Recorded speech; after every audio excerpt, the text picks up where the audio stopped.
Você já deve ter dito ou ouvido frases como: isso não é coisa de menino, ou menino não pode chorar, ou isso é coisa de menino covarde. Esse é o tema desse episódio de Um Papo Beleza podcast apresentado por Granado Farmácias. A gente vai falar sobre masculinidade, sobretudo sobre masculinidade tóxica e como isso interfere nas nossas relações, na autoestima de homens, como isso molda um comportamento social.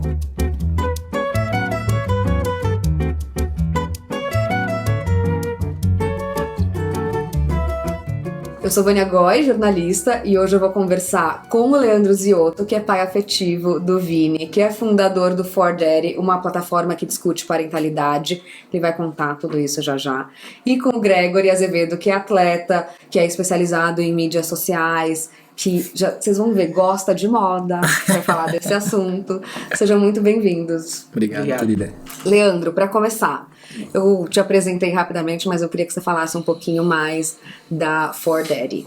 Bom, vamos lá. A For Daddy é uma consultoria onde a gente tem 3 pilares de produção intelectual, de conhecimento. Parentalidades, equidade de gênero e economia do cuidado. A gente nasceu falando sobre parentalidades, mas a gente percebeu que não tem como eu falar de paternidades sem falar de masculinidades. E a gente entendeu que não daria para falar sobre paternidades e masculinidade se a gente também não falasse sobre economia do cuidado. Então esses são os 3 pilares que a gente fala, e a gente trabalha com sociedade civil, com organizações sociais, com empresas, com o próprio poder público. Então a gente é isso, está nisso, tentando criar mecanismos de como construir uma sociedade mais justa, pacífica, equitativa, com justiça social e assim por diante. Perfeito. Há quanto tempo ela existe? A For Daddy existe desde 2016. A For Daddy nasceu, na verdade, de uma forma muito engraçada. Porque se eu contar pra todos vocês aqui, dizer que o meu sonho desde criança era falar sobre paternidade, eu vou estar mentindo, né? A gente quer ser jogador de futebol. Nunca é. A gente quer ser tira, não é nem policial, porque a gente cresce assistindo filme americano, então a gente quer ser tira, detetive. E essa parte de parentalidade fica pra mãe, né? Só que quando eu me tornei pai, e eu tenho uma configuração paterna interessante, por isso que eu falo que o Vinícius é meu filho afetivo, né? Porque ele não é meu filho biológico. O Vini é fruto da primeira relação da minha ex-esposa. Eu brinco que eu quase tenho que fazer um infográfico, né? Pra explicar como é uma familiar. Mas eu conheci a Mariana, que é a mãe biológica do Vinícius, ele tinha 3 anos de idade. Hoje o Vinícius tem 14, então assim, o Vinícius tem 11 anos comigo já, e mesmo separado da mãe dele desde 2016, ele passa ainda uma semana comigo, uma semana com a mãe, uma semana comigo, uma semana com a mãe. Então o Vinícius tem mãe biológica, tem pai biológico também, isso é importante dizer, o Rodrigo é presente na criação dele também. Acho que é isso, né? Falam que precisa de toda uma aldeia para se criar uma criança, o Vinícius tem o privilégio de ter essa aldeia. Mas a For Daddy nasceu, eu brinco que foi numa terça-feira às 4 horas da manhã, porque o Vinícius já estava com 4, 5 anos mais ou menos, a gente já estava morando todos juntos. E eu acho que quem é pai sabe que criança tem aquele momento que, assim, acorda 35 vezes durante a noite, normal. E ainda mais o Vinícius, uma configuração nova, familiar, uma nova casa, era uma nova dinâmica para todos nós, né? E aí o Vinícius, e eu sempre gostei de eu fazer o exercício de colocar o Vinícius para dormir. E aí o Vinícius já, assim, há uma semana dormindo mal, eu também acordando, um mau humor incrível, e aí aparece um monte de palpiteiro, né? Vizinho, vizinha, tio, tia, pai, mãe, avô, avó, faz isso, faz aquilo. E depois de eu tentar todas as alternativas, assim, nada funcionar, o que o pai millennial faz? Procura no Google. E aí, assim, realmente, assim, às 4, eu lembro claramente, assim, o Vinícius chorando de um lado, eu praticamente quase chorando do outro, assim, eu abri meu laptop, um laptop velho da Dell, assim, e eu googlei, assim, como colocar uma criança de 4 anos para dormir. Eu não tinha a menor ferramenta nisso, assim. E aí, o que foi o estalo, assim, é que o Google, eu nunca vou esquecer, assim, eu lembro do Google. O Google me deu 38 milhões de resultados, assim. Eu fui até a 5ª página do Google. Nenhuma era para homem. Era sempre assim, querida mãe, 5 dicas para ajudar as mães a colocar os seus filhos para dormir. Querida mãezinha, tal. E aí eu li assim, aproxime o seu filho no busto, aproxime-o no seu ventre para ele... Falei, cara, eu não tenho busto, eu não tenho ventre, assim, será que eu sou incapaz de colocar uma criança para dormir? Não aceito esse desafio, sabe? E aí eu comecei a pesquisar, e aí entender que a gente vive realmente num patriarcado, né, que afasta nós homens de qualquer papel de cuidado. E aí foi quando a gente comecei a me envolver mais politicamente na causa também, porque assim, a gente vive num país onde o carnaval é maior que a licença paternidade, né? Então assim, a gente vive num país onde a licença paternidade é de 5 dias, mas o carnaval já dura um mês. E aí, quando eu comecei a estudar, aí como eu comentei, não dá pra estudar paternidade sem estudar masculinidades. E aí eu falei, putz, eu acho que isso tem que virar alguma coisa, assim. E aí nasceu a For Dead, desde então. Perfeito, muito bom. Gregory, você é um apaixonado por comportamento humano, estuda, especialmente pensando em comunidade negra e masculinidade entre homens negros. Queria que você falasse um pouquinho disso também. Eu acho que é bem legal ele contar esse contexto todo, porque é realmente isso, nunca é algo planejado, né? Então, pra mim, falar sobre isso, até mesmo estudar sobre isso, foi muito também por acaso. Eu já tive problemas com pornografia, problemas assim, né? Bem menores do que a maioria das pessoas geralmente tem. E aí, um dia eu postei sobre isso, e aí viralizou. Né? E aí eu vi que muita gente vinha me perguntar como é que eu tinha feito pra parar e tudo mais, tudo mais. E aí eu continuei estudando e aprofundando nisso. Eu gosto muito de estudar, né? É algo que eu faço assim constantemente. Até por isso eu acabo sabendo um pouquinho de cada área. E aí eu fui aprofundando, fui postando, e isso acabou se tornando algo maior. Então eu acho que foi bem isso também, esse mesmo processo, bem por acaso mesmo. E aí a neurociência, o comportamento humano, a psicologia, ela entrou justamente a partir da minha parte atleta, vamos dizer assim, né? Porque dentro do esporte a gente tem todo um planejamento, a gente entende o porquê que você faz, a gente controla o resultado basicamente. Então a gente sabe o que precisa fazer para você chegar à medalha de ouro. E a partir disso você tem a perspectiva neurocientífica, né? Você começa a entender as suas razões, os seus motivos, as suas motivações, aquilo que te faz fazer o que você faz. E aí acabei mergulhando, estudando, e aí chegou onde chegou. Mas me conta essa história, você achou que você era viciado em pornografia e achou que tinha que parar ou reduzir? Porque isso, sequer as pessoas falam desse assunto, é tão natural que o comportamento masculino seja predisposto a esse tipo de consumo, que ninguém se questiona. É, né? Até incentivado, né? Total. Eu já fiz algumas pesquisas de como os pais mesmos incentivam os meninos a consumir pornografia desde cedo. Dependendo do contexto no Brasil, tem aquele caso do pai que leva o menino para perder a virgindade, né, no prostíbulo e tudo mais. Então, é bem doido porque eu resolvi parar quando eu percebi que estava me atrapalhando mesmo na minha rotina, no meu dia a dia, porque é isso, né, um vício, ele acaba te atrapalhando, um vício só se torna um vício quando ele passa a te atrapalhar na sua rotina. E eu falei, não, peraí, preciso parar com isso.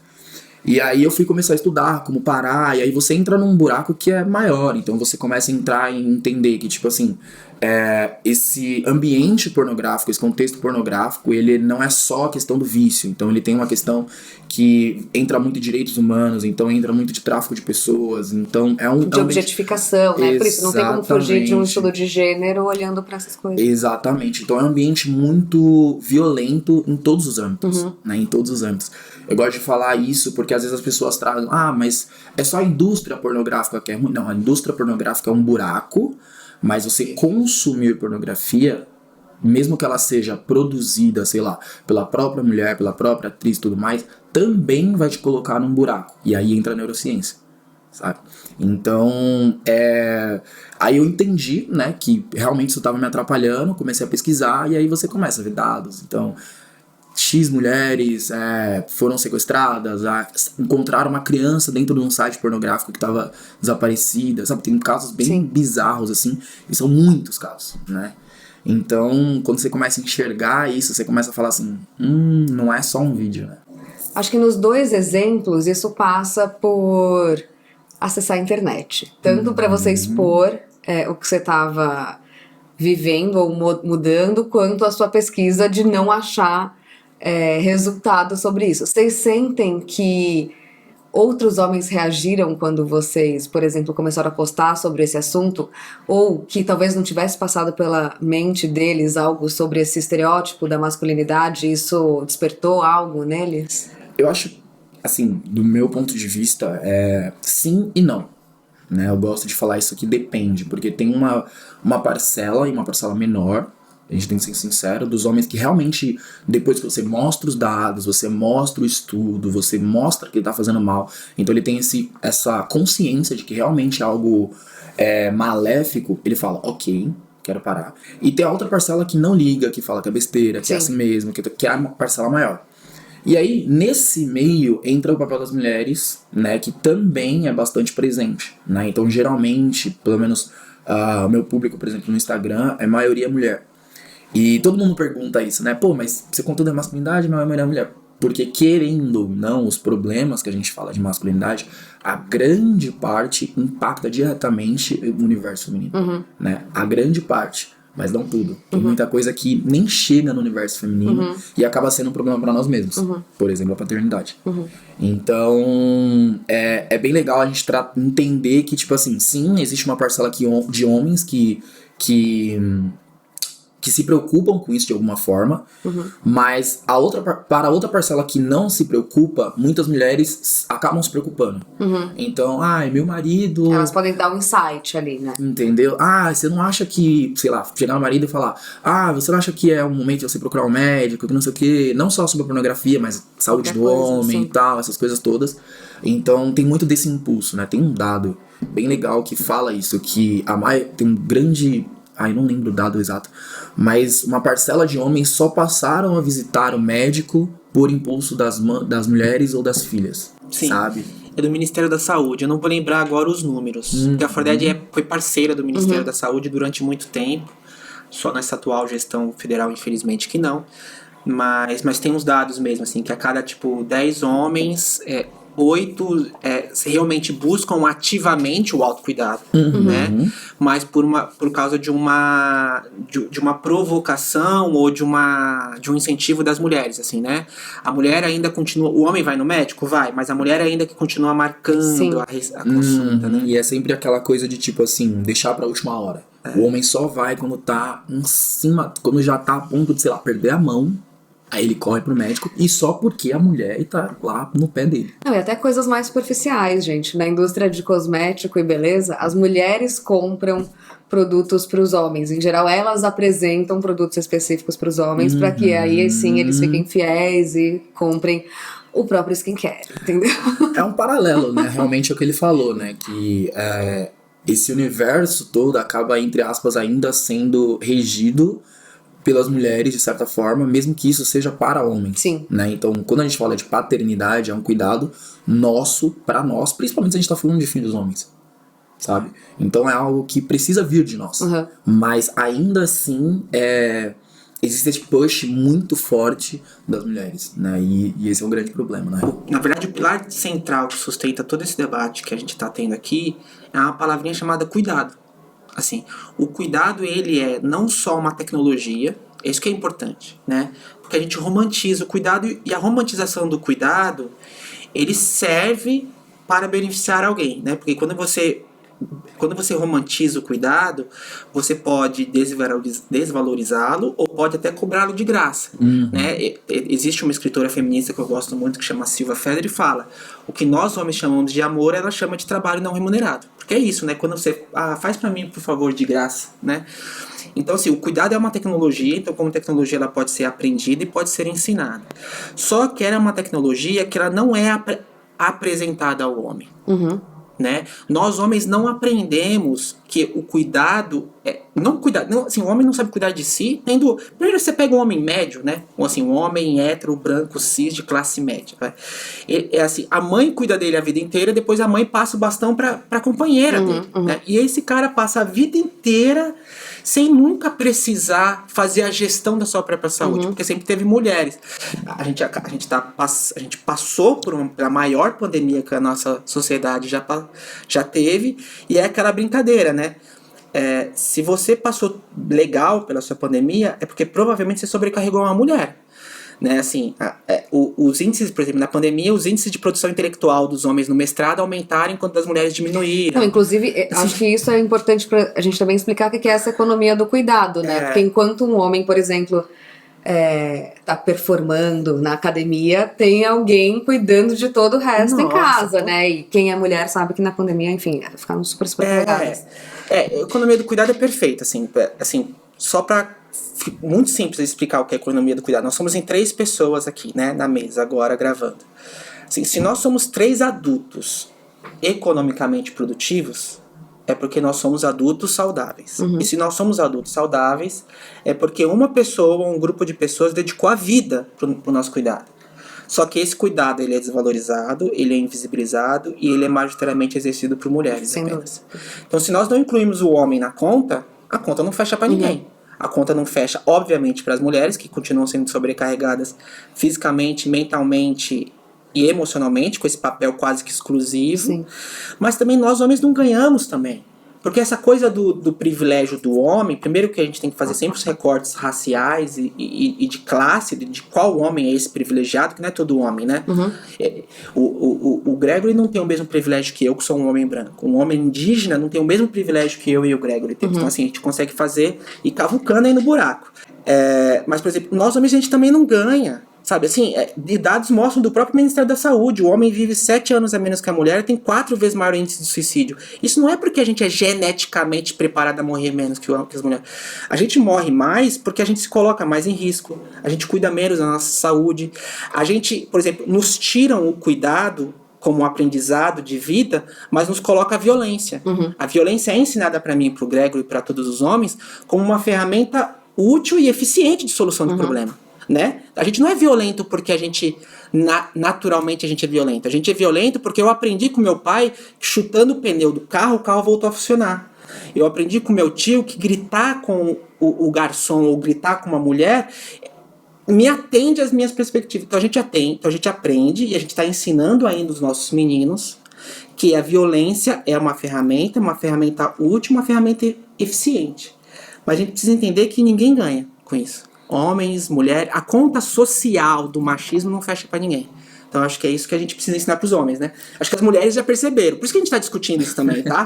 Não é porque eu e o Gregory a gente é bom, né? Se a gente está discutindo isso é porque teve mulher que chutou a nossa bunda, né?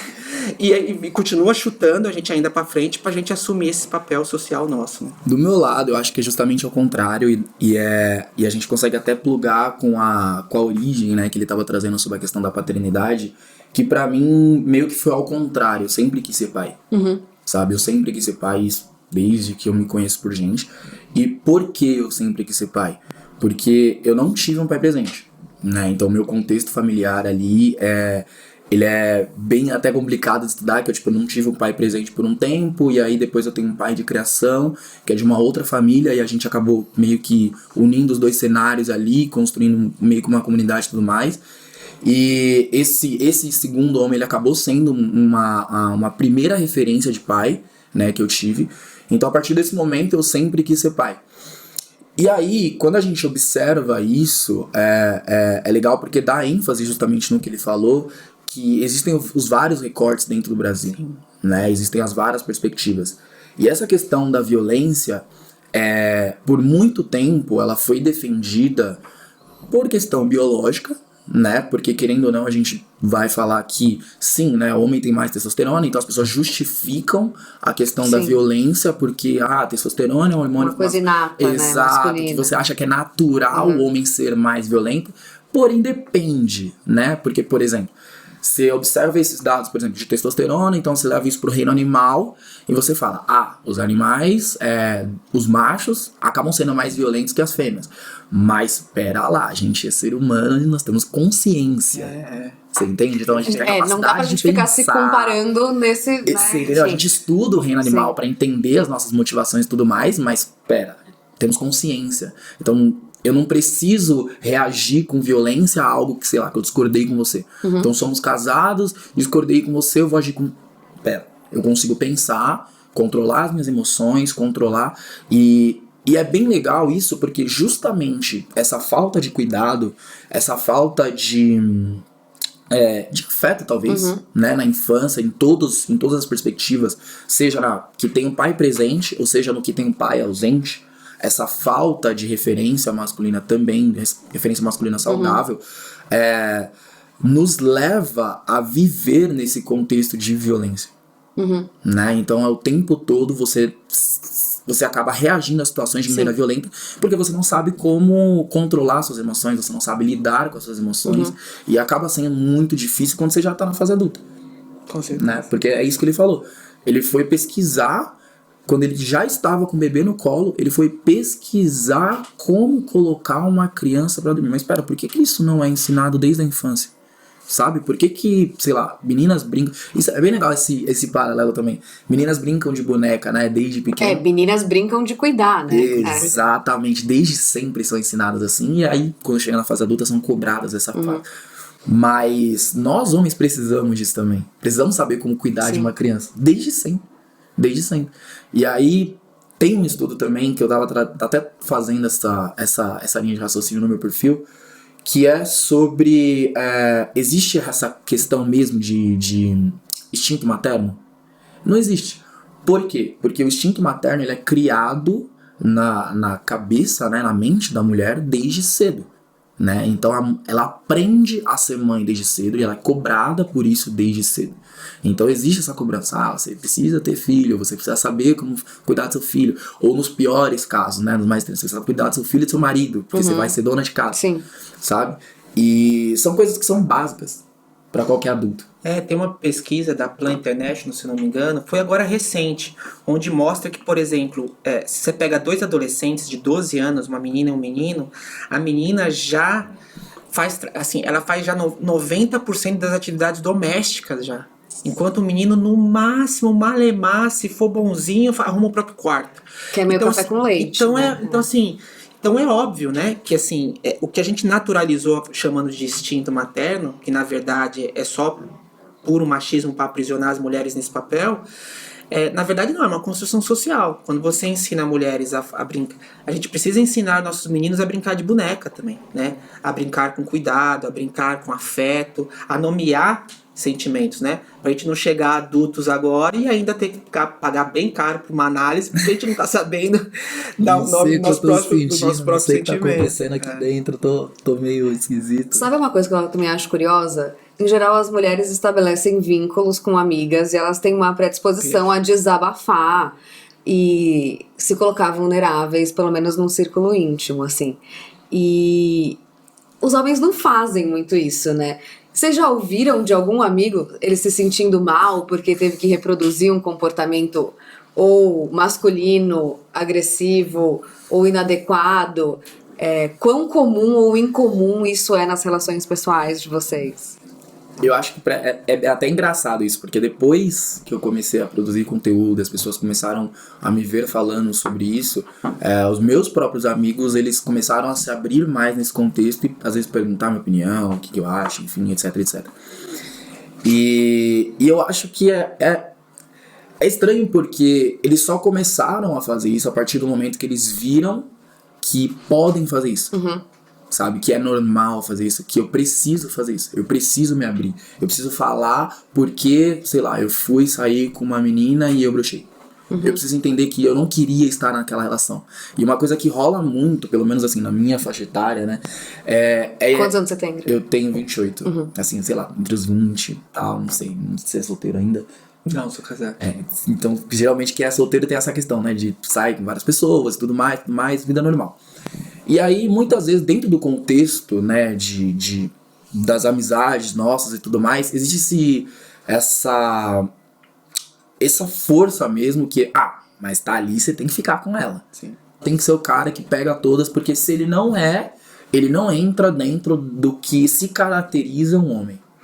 Não, e ainda aí isso já dá margem pra esse comportamento homofóbico, né? Porque senão ele vai... Você é gay, ou como se isso fosse um xingamento. Total. Que reforça toda esse ciclo violento que a gente tá falando, toda. Né? Sim, então, quando a gente pega esses homens e coloca, cara, mas teve um episódio do meu podcast que eu gravei também, que eu acho que foi mais ouvido até hoje, que foi, cara, você realmente queria transar? Você realmente queria estar naquela relação? Porque existe essa pressão. né? Querendo ou não, existe essa pressão. E não só por nossa parte, por parte dos homens, mas também por parte do universo feminino e também dentro dos outros universos, dentro dos outros cortes de masculinidades, né? Dentro do universo LGBTQIA+, e tudo mais. Existe essa coisa de tipo assim, não, cara, ela tá te dando mole, você tem que ir lá, porque se você não for, você é o que você mole. E aí entra nesse contexto, né? Sim. Entende? Então existe essa pressão mesmo, né? Até um homem muito emocionado, né? Se tá muito apaixonado, emocionado, também não pega bem, né? Exatamente, não pode demonstrar emoções. Você entendeu? Então, de novo, dá continuidade àquela construção que a gente teve desde cedo, desde pequeno, que você tem que ser homem, você tem que ser forte, você tem que ser isso, você tem que ser isso. Sim. É a caixinha do homem que a gente fala. Sim. Esse contexto de caixinha do homem é bem legal, que acho que a pesquisa O Silêncio do Homem que trouxe, que é justamente esse contexto da masculinidade hegemônica e tudo mais. E é bem interessante porque quando a gente abre o leque das masculinidades, a gente entende que existe essa caixinha do homem, mas é isso, eu não preciso estar dentro dessa caixinha pra ser homem. Você entende? Eu não preciso, não é porque, sei lá, eu faço a minha unha, né? Porque eu vou na manicure que eu deixei de ser homem. Né? Porque eu me cuido que eu deixei de ser homem. Não é porque eu recusei uma transa que eu deixei de ser homem. Entende? Ou porque você broxou, tá tudo bem, entendeu? Exatamente, entendeu? Então, tipo, as pessoas precisam entender, as pessoas todas mesmo, né? Homens, mulheres, todos precisam entender que é isso. Eu sou homem, mas eu sou homem dentro da minha construção e eu sou o que sou. Independente do que a sociedade diz, independente do que a caixinha do homem diz, independente do que as pessoas esperam, entende? Esse é meu lugar. E seu círculo de amigos ou de Nossa, eu tô pensando em tantas coisas, deixa eu formular. consumidores, digamos, do For Daddy, isso foi transformador? De alguma maneira? Foi. Eu vou tentar responder de forma prática para não ser muito prolixo, porque passou 3 coisas na minha cabeça, assim. Uma é a primeira coisa, assim, a For Daddy antes de nascer de forma mais formal, a gente fez um grupo no Facebook. Quando ainda existia grupo de Facebook. Cara, você só tem 28. Ele falou que ele tem 28 anos, eu tenho 37. Eu sou quase 10 anos mais velho que ele. Eu tô me sentindo muito velho. Que isso, gente? Gente, eu tenho 38, relaxa. Você tem 37, E aí, então quando o grupo, eu não sei se você conhecia grupos de Facebook, brincadeira, né? A gente fez um grupo no Facebook, eu e um amigo meu. Cara, vamos fazer um grupo no Facebook chamado For Dead. E vamos ver, porque vai que isso faz sentido só pra mim e pro Dani, né, que era meu parceiro na época que a gente formalizou o For Dead. Porque de repente não é coisa... Eu também não tinha nem a maturidade que eu tenho hoje e nem um próprio letramento, conhecimento que tinha. Eu só falei assim, gente, eu só tive um incômodo. Eu falei, não pode ser que eu não consigo criar a criança, sabe? Vai que tem uns boys iguais a minha aí. E aí a gente fez esse grupo no WhatsApp. E aí, duas observações interessantes. Em 15 dias tinha 600 homens já. E uma coisa interessante. Esse grupo nasceu em 2016 e eu só tive que mediar uma única vez um diálogo, que foi em 2018, devido aos temperamentos fortes, devido às eleições e tal. Eu só tive que mediar uma vez. Mas todas as outras trocas de ideia era sempre assim... cara, minha esposa... Acabei de descobrir que minha esposa tá grávida pela segunda vez e eu tô morrendo de medo. Ou cheguei nervoso em casa, bati no meu filho, estou arrependido. O que eu faço? Eram trocas de vulnerabilizando mesmo, sabe? Tornou Assim, um lugar de segurança. Isso é muito legal. Porque eu morri de medo. Eu fiz um código de conduta enorme, porque eu achei, gente, pra isso virar baixaria, é muito fácil. 5 minutos. E ainda bem que não virou. Então, assim, isso é uma coisa importante. E aí isso foi um insight, falando assim, gente, então peraí. Não é só uma coisa comigo, né? Eu só dei a primeira pá, né, no chão. Olha como então parece que saiu 50 minhoquinhas, né? Assim, então peraí, se eu der uma pasada, vai sair cada vez mais minhoca, e o buraco acho que é muito mais fundo do que a gente imagina, a gente tá vendo, e assim, e a gente vai ficar cavucando isso durante muito tempo, né, Gregory? Assim, então isso foi uma observação. A segunda observação é, isso que você falou assim, homem sempre se organizou em grupo, né? Grupo do futebol, grupo da sacanagem, grupo que foi tudo. Mas grupo é diferente de rede de apoio. Vocês, mulheres, se organizaram por rede de apoio por necessidade. Porque se vocês não tivessem se organizado, vocês não teriam sobrevivido, né? Então, sabe assim? Nós, homens, não. A gente tem grupo. Grupo de amizade, grupo da escola. Que é meio por identificação, né? Mas essa coisa de falar assim, Greg, eu tô com medo, é muito difícil. Eu consegui agora só depois de adulto também. Sabe assim, o próprio Silêncio dos Homens foi organizado pelo Papo de Homem, que o Gregory citou, ele fala lá, assim, a cada 10 homens, apenas 1 ou 2 chegou a discutir com o seu pai, que é a primeira figura paterna, ou o homem que representa isso, né? Discutiu o que é homem, por exemplo. Então assim, a gente em nenhum momento senta com outros homens e discutiu o que é ser homem. Sabe assim, uma coisa que vocês, mulheres por necessidade, já fazem isso há muito tempo. E aí a terceira coisa que eu queria falar, assim, o meu filho tem 14 anos já. E assim, gente, eu tô vivendo um momento mais mágico com ele, que eu até me emociono, eu não posso falar muito. Porque é isso, assim, o Vinícius tem 14... Você emociona, por favor. O Vinícius tem 14 anos e eu tô vendo o Vinícius ter uma liberdade de viver a vida, que é uma coisa, assim, o Vinícius... esses dias a gente tá falando de esporte, o Vinícius gosta de natação e tal, e eu contei pra ele assim, Vinícius, eu era apaixonado por vôlei e eu não fazia vôlei. Aí o Vinícius falou assim, por quê? Não, porque eu conto algumas coisas do Vinícius da minha adolescência, não faz sentido pro Vinícius. Ele falou assim, por que você não fazia vôlei? Eu falei assim, porque vôlei era um esporte feminino na minha época. Ou de meninos gays. E ele falou assim, sério? Eu falei, sério, cara. E ele achou um absurdo, assim. Aí eu explico pra ele, falei assim, cara, as mulheres botaram no Brasil em 32, assim, aí o Vinícius fez os cálculos, nós estamos em 2022, para 1932, dá X anos, assim, eu não acredito.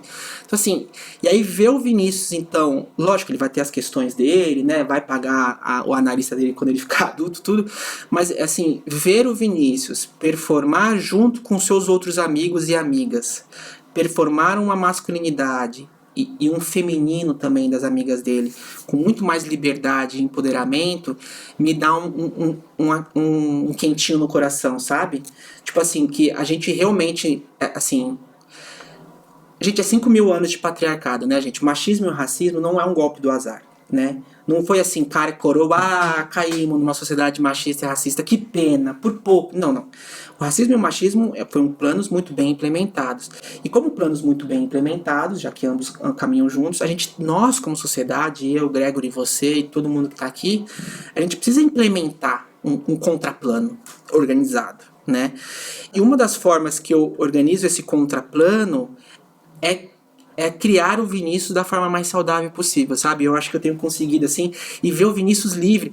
A gente tava falando, assim, esses dias eu conversei com um outro amigo meu também, que é o André, um querido amigo, assim, ele é um homem homossexual, e aí eu falei, cara, como eu quero que o Vinícius sinta a vontade ou que a geração do Vinícius se sinta à vontade de sair do armário, sabe? Eu tava falando isso. Essa nova geração, meninos e meninas, né?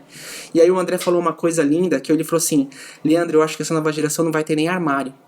E eu falei, nossa, me deu uma... Eu falei assim, nossa, pelo menos a gente tá conseguindo, lógico, com os devidos recortes de regiões também no nosso próprio país, né, tem países, por exemplo, que criminalizam ainda outras expressões de gênero, né, de sexualidade, então assim, a gente tá longe de isso, mas aquela troca de ideia que eu tive com o André me deu um calorzinho e acho que é isso, assim, tem uma nova geração que tá salvando a gente, sabe assim, que tá conseguindo consertar a cagada que a gente fez, assim, mas é isso, assim, então você falando, e só para concluir de novo, e uma outra coisa que tem me dado muita esperança é ver homens adultos como nós aprendendo a construir agora sim sua rede de apoio, sabe assim? Eu vejo assim, pô, Leandro, eu já tenho um grupo de amigos aqui, é pequeno, é só 5 homens de repente, mas é 5 homens que estão se debatendo entre eles, né? Isso, cara, tipo, o que funciona pra você, o que não funciona pra mim, será que isso que a gente tá fazendo tá certo, errado, sabe, porque é isso, é pra não ficar também nessa coisa do apontamento de dedo e sair policiando, né, o intuito não é gerar culpa, essa culpa cristã eu não vejo agrado pra ninguém, é gerar responsabilização. Enquanto eu conseguir gerar responsabilização em mim, no Gregory, velho, isso que você fez, cara, não rola, sabe assim? E esse não é policiamento, então essa é a responsabilização que um colega pode chegar pro outro e falar, olha, aquilo que você fez com a sua colega, ou com o seu... Cara, isso não dá, não rola mais, né? É inaceitável já. E não é mais mimimi, né? Então, assim, eu acho que essa nova geração não vai aceitar mais isso. E tá entendendo isso pouco a pouco. Isso me dá bastante esperança. Mas isso também tem a ver com intimidade, né? Uma abertura para conseguir criar intimidade, tanto, por exemplo, para apontar uma inadequação de algum amigo, quanto pra desabafar quando faz alguma coisa errada ou quando tá na dúvida, né? Posso só fazer uma observação? Quando você falou intimidade, me lembrei do toque. Cara, a gente tem problema de tocar o outro homem. Eu tenho 37 anos, a primeira vez que eu beijei meu pai no rosto foi com 14. E eu conto essa história de vez em quando. E sabe como eu comecei a beijar meu pai? Porque eu tinha um amigo que a família dele era maçom. E maçons se cumprimentam com beijo, né, assim. E aí quando eu vi esse meu amigo, eu tava no colegial, nunca vou esquecer, acho que com 14 não, um pouco mais velho, então já 15, 16, 17. Quando eu vi esse meu amigo beijando o pai dele, o tio, o irmão, eu falo, caramba, eu quero experimentar, olha que loucura, eu quero experimentar isso aí. E aí eu comecei a beijar o pai do meu amigo. E aí um dia meu pai vendo eu beijar o pai desse meu amigo, o tio Hélio, né, o tio Hélio estiver assistindo, meu pai falou assim, ué, por que você beija o tio Hélio e não me beija? Porque eu sou de uma geração também que chamava os pais de amigos de tio, né? Aí eu falei, pô, você é mais velho que eu, você que tinha que ter me beijado, não eu. E aí desde então agora eu beijo meu pai, eu beijo tios, eu beijo amigos, sabe assim? É isso, o homem tem medo de tocar em outro homem, cara, porque tudo é sexualizado, né? A gente sexualiza tudo parece um cachorro pequeno, né? E assim, quando a gente aprender a parar de sexualizar as coisas, né? Sexualizar o afeto, né? Que eu posso tocar no Gregory, eu posso abraçar o Gregory por afeto, cara. Porque eu conheci o Gregory agora, eu já amo ele, sabe assim? Então é isso, sabe? Nem te conheço, mas já te amo, sabe assim? Então quando a gente começar... Quando você falou intimidade, me fez lembrar do toque, que a gente ainda sexualiza muito. Então quando a gente tá aprendendo a ter intimidade conosco e com outros homens, eu acho que a gente tá começando a vencer algumas barreiras fortes, né? Eu acho que essa questão que ele falou, tanto do toque quanto da responsabilidade, né? Essa questão da rede de apoio, da rede de afeto, essa questão de cobrar os outros homens, né? Que fazem parte da sua rede... precisa vir assim de uma perspectiva muito de autorresponsabilidade. Dentro dos estudos, assim, dentro da comunidade negra existe esse contexto de autorresponsabilização, que é justamente não esperar, né, que as pessoas brancas, por exemplo, resolvam o problema do racismo, que é um problema criado pelas pessoas brancas. Então quando a gente traz esse contexto, essa perspectiva para dentro da masculinidade, eu gosto muito de fazer esse exercício com meus amigos, porque é isso. Tô tendo um problema com a menina, com a minha namorada, e eu não sei o que fazer, e aí o que eu gosto de fazer? Cara, mas isso aí que você tá fazendo faz sentido? Tá certo isso? Saca? Que é justamente você fazer a pessoa pensar e ela chegar à resposta daquilo que talvez ela esteja reproduzindo pelo automatismo social. Exatamente, ali, né? Ela nem sabe o que ela tá fazendo. Exatamente por isso dessa sexualização exacerbada, exatamente por isso dessa violência. Às vezes a pessoa simplesmente só tá indo, sabe? Só tá indo. E assim também, por exemplo, eu acho que tudo acaba englobando, né? A questão do consumo do pornô, a questão da sexualização exacerbada, tudo você só acaba indo e reproduzindo. Então é algo que a gente traz muito e falo bastante disso também. Cara, pensa primeiro. Então quando a gente fala que somos conscientes, somos seres humanos, você tem a capacidade de pensar. Se você pode pensar, peraí, eu vou fazer uma ação, ok, isso faz sentido pra mim? Isso tá certo? Isso é bom? Vai me trazer algum benefício? Então, é muito essa questão. E essa parte da sexualização é bem interessante, até mesmo essa questão do beijo e tudo mais, do toque, porque a gente entra justamente no contexto do sexo, da sexualidade e tudo mais.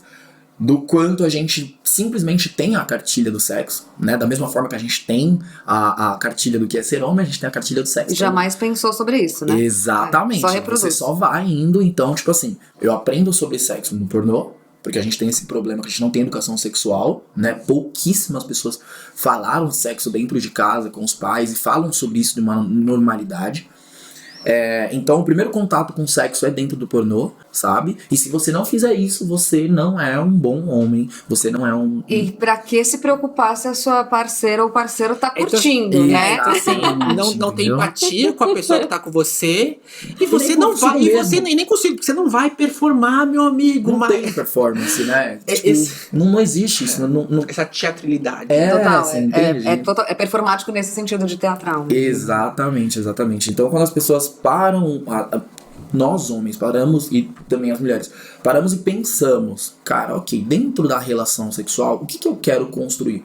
Porque algo que a gente parou de entender é que relação é uma troca, certo? Então é um vai e volta, é igual uma conversa. né? Você E de emoção, de afetividade, de várias coisas, vários né? contextos, né? Você tem toque, você tem momento, Sim, porque total. tem isso também, né? Tem essa questão do cara não saber o momento certo, né? Pra entender que aquele é o momento que a gente, ok, aqui a gente pode sexualizar essa situação, certo? Aqui não, certo? Então, por exemplo, se eu tô falando de sexo aqui entre vocês, a gente tá no mesmo bar, tô com várias amigas aqui, a gente começa a falar de sexo numa naturalidade total. Isso é o cenário perfeito pra gente aprender, né, a não sexualizar e a não simplesmente reproduzir. Sim. Sabe? Essa abertura, eu acho que, de novo, né, pra gente resumir, pra não ser prolixo também, pra gente quebrar essas padronizações, Sim. né? Isso também tem a ver com vaidade, né? É a minha última parte. Porque homem não pode ser vaidoso, né? Não pode gostar muito de moda, ou ter muitos rituais de beleza, ou... E, enfim, vocês acham que não só nas conversas sobre masculinidade, mas também sobre a ação vem mudando? A gente pode ficar otimista? Porque eu ouço você falando do seu filho, e aí me dá também um conforto no coração de que as coisas podem melhorar para além das nossas bolhas ou para além das nossas comunidades digitais. Eu acho que tem que ter um cuidado muito grande.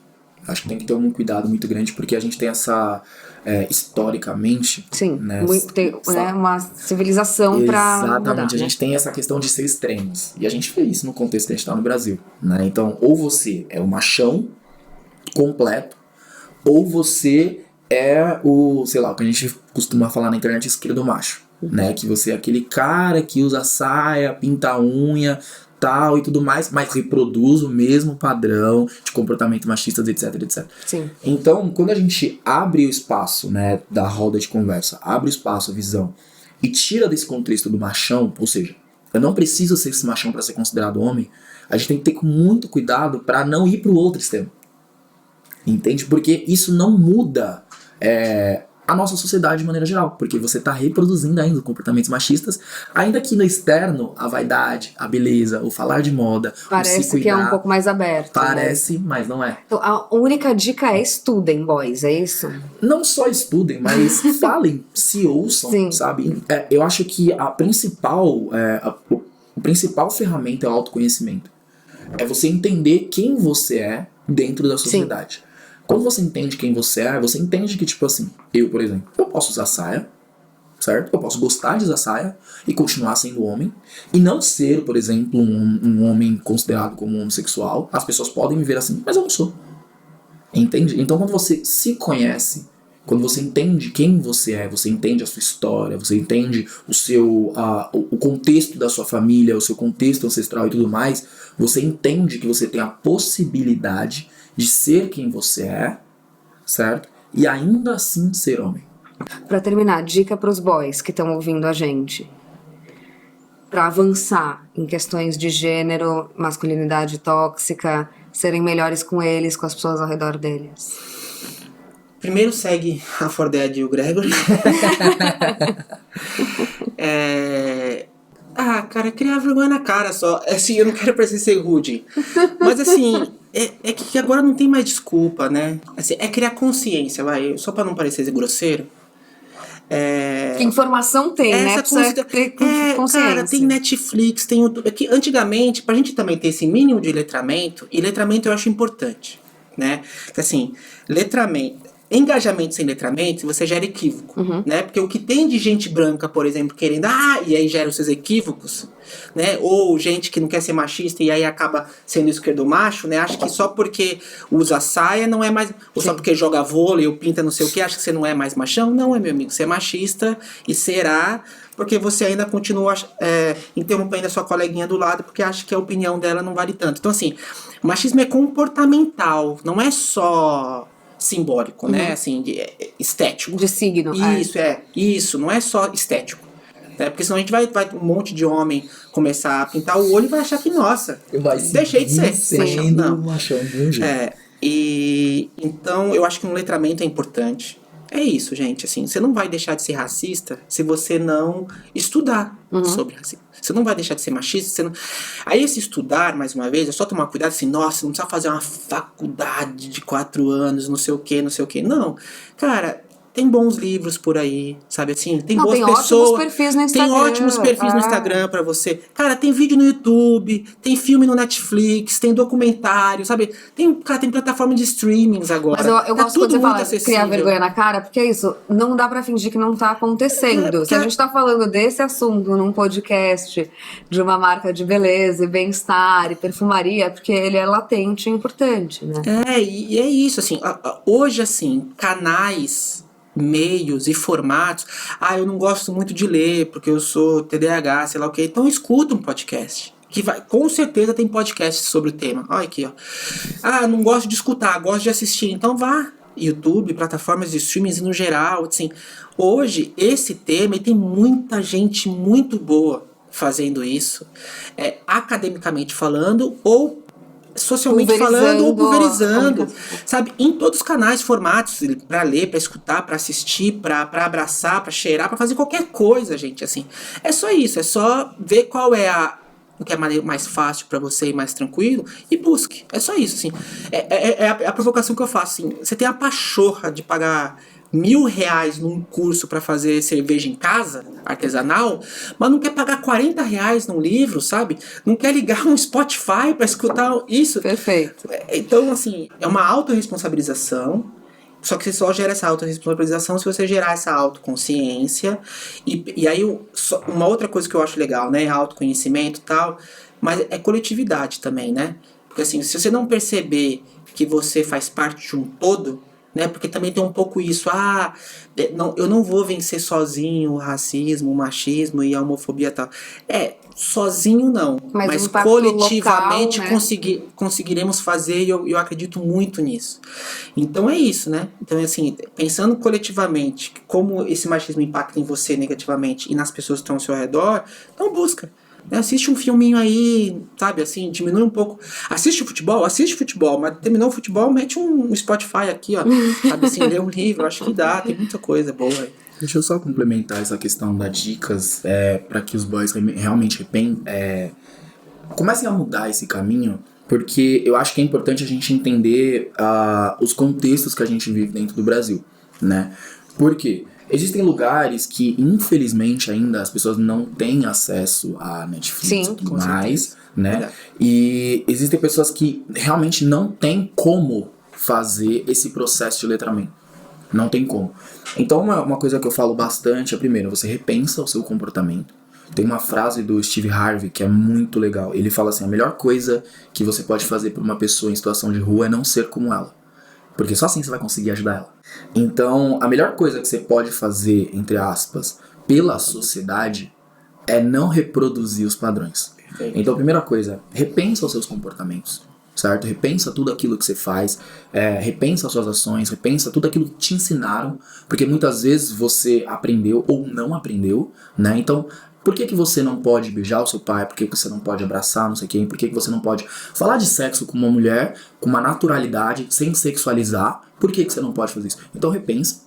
E a segunda coisa é realmente fazer isso que a gente está fazendo, é conversar entre si. Por quê? Porque realmente existem pessoas que não consomem, não veem, não tem como, não tem tempo. Mas é isso, não né? tem a possibilidade. O impacto da existência é inevitável. Exatamente. Então agir faz parte do repertório de todo mundo mudar, né? Precisa ser em comunidade, entende? Precisa ter essa questão da coletividade que ele trouxe, que é justamente isso. Então, peraí, o meu amigo, eu tô estudando, certo? Eu gosto de estudar de neurociência, masculinidade.